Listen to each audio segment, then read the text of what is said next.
പത്തരമാറ്റിൻ്റെ വരാനിരിക്കുന്ന ഒരു അടിപൊളി എപ്പിസോഡിലേക്ക് എല്ലാവർക്കും സ്വാഗതം. അങ്ങനെ ചന്തുമോളുമായിട്ട് മുത്തശ്ശനും അബിയും ആദർശും അനന്തപുരിയിലോട്ട് കടന്നു വരികയാണ്.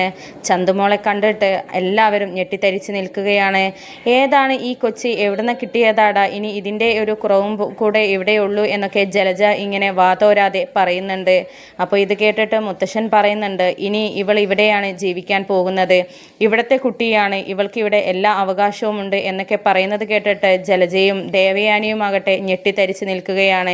അപ്പോൾ ദേവയാനി ചോദിക്കുന്നുണ്ട്, എന്താ അച്ഛാ ഈ പറയുന്നത്, ഇവിടത്തെ കുട്ടിയോ, ഇവിടെ അവകാശം നിൽക്കാനുള്ള അവകാശമുള്ള കുട്ടിയോ, എന്തൊക്കെയാ ഈ പറയുന്നത്, ആരുടെ കൊച്ചാണ്, അച്ഛനൊന്ന് തെളിയിച്ചു പറ എന്നൊക്കെ ചോദിക്കുന്ന സമയത്ത് അതൊക്കെ വഴിയെ മനസ്സിലായിക്കോളും, ഇത് ഇവിടത്തെ കുട്ടിയാണ് എന്നുള്ളത് മാത്രമേ എനിക്കും അറിയുകയുള്ളൂ, പക്ഷേ ഇവിടത്തെ കൊച്ചുമോളാണ്, ആരുടെ കുഞ്ഞാണ് എന്നുള്ളത് ഇനി കണ്ടെത്തേണ്ടിയിരിക്കുന്നു, അതെനിക്ക് അറിയാൻ സാധിച്ചില്ല, പക്ഷേ ഈ കൊച്ചിൻ്റെ അമ്മ ഇപ്പോൾ നമ്മയൊക്കെ വിട്ടുപോയി, ദൈവത്തിൻ്റെ അടുക്കലേക്ക് ഈ കൊച്ചിനെ വിട്ടുപോയി എന്നൊക്കെ പറയുകയാണ്.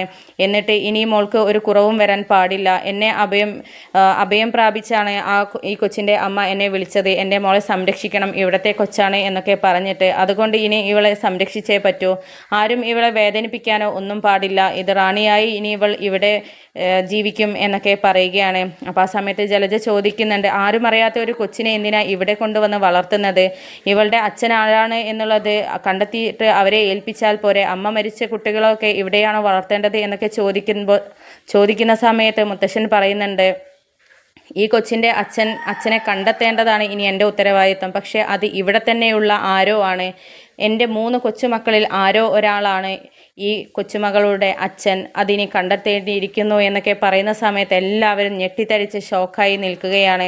ആ സമയത്താണ് ചന്തുമോള് ആദർശിൻ്റെ അടുത്ത് വന്നിട്ട്, അച്ഛ ഇതാണോ അച്ഛൻ്റെ വീട്, എനിക്ക് ഒത്തിരി ഇഷ്ടമായി അച്ഛ എന്നൊക്കെ പറയുന്നത്. ഇത് കണ്ടിട്ട് ദേവയാനിയാകെ ഞെട്ടിത്തരിച്ച് നിൽക്കുകയാണ്.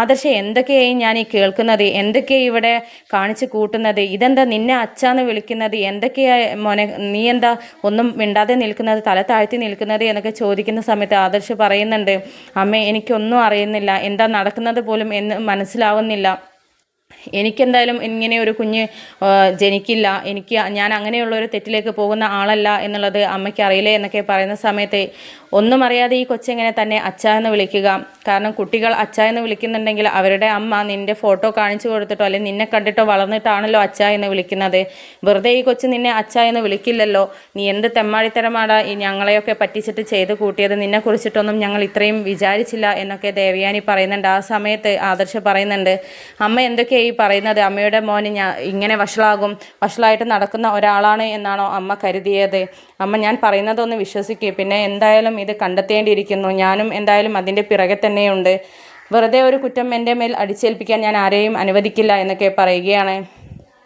എന്നിട്ട് ചന്തുമോൾ അച്ഛ എന്ന് വിളിക്കുന്ന സമയത്ത് ആദർശാണെങ്കിൽ അതിനെ എതിർക്കുന്നുമില്ല, ആ കുട്ടിയോട് ഞാനല്ല നിൻ്റെ അച്ഛനെന്നും പറയുന്നുമില്ല. അപ്പോൾ അത് കേട്ടിട്ട് ദേവയാനി ചോദിക്കുന്നുണ്ട്, എന്നിട്ടെന്താ നിനക്ക് ഈ കൊച്ച് നിൻ്റെതല്ല എന്ന് ഉറപ്പുണ്ടെങ്കിൽ നീ എന്താ ഈ കുഞ്ഞിനോട് ഞാനല്ല നിൻ്റെ അച്ഛൻ എന്ന് പറയാത്തത് എന്നൊക്കെ പറയുന്ന സമയത്ത്, അതിന് അമ്മ നഷ്ടപ്പെട്ട ആ ഒരു സങ്കടത്തിൽ നിൽക്കുന്ന കുഞ്ഞിനോട് ഞാൻ എങ്ങനെയാണ് ഇത്തരം കാര്യം പറയുക എന്ന് പറയുന്ന സമയത്ത്, ഇനി നീ മിണ്ടി പോകരുത്, നീ പറയുന്നതിൽ എന്തൊക്കെയോ കള്ളത്തരങ്ങളുണ്ട്, അതുകൊണ്ടാണ് നീ ഈ കുഞ്ഞിനോട് ഒന്നും പറയാത്തത്, ഇത് നിൻ്റെ കുഞ്ഞ് തന്നെയാണ് എന്നൊക്കെ പറയുകയാണ്.